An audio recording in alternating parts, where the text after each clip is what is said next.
En pleine débâcle, la livre turque chute de moitié en 2021. La livre turque a perdu cette année la moitié de sa valeur face au dollar et 47% par rapport à l'euro. Elle enregistre la pire performance historique pour une monnaie émergente. La dernière baisse des taux d'intérêt jeudi, à 14%, est le coup de grâce pour cette devise en perdition. Un dirigeant politique peut-il détruire sa monnaie? La livre turque, en baisse de 4% jeudi, a perdu la moitié de sa valeur cette année face au dollar et 47% par rapport à l'euro. Elle enregistre la pire performance pour une monnaie émergente, loin devant les devises de l'Argentine et de l'Éthiopie, qui perdent respectivement 19% et 18% cette année. Le président turc Recep Tayyip Erdogan n'est pas étranger à la débâcle de la livre turque. Il est l'artisan des baisses des taux d'intérêt pour favoriser la croissance au détriment de l'inflation.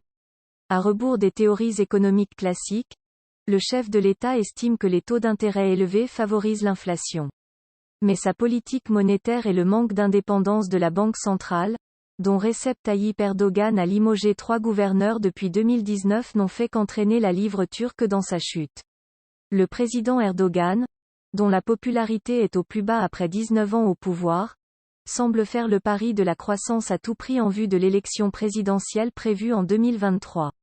Celle-ci a atteint 7,4% sur un an au troisième trimestre, portée notamment par les exportations, rendues moins coûteuses.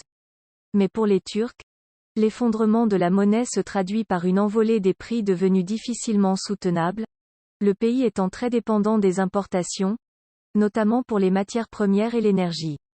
L'inflation officielle a ainsi atteint 21,3% sur un an en novembre, mais ce chiffre fait l'objet d'une âpre bataille politique, l'opposition accusant l'Office national des statistiques, TÜİK, de sous-estimer sciemment, et largement, la hausse des prix.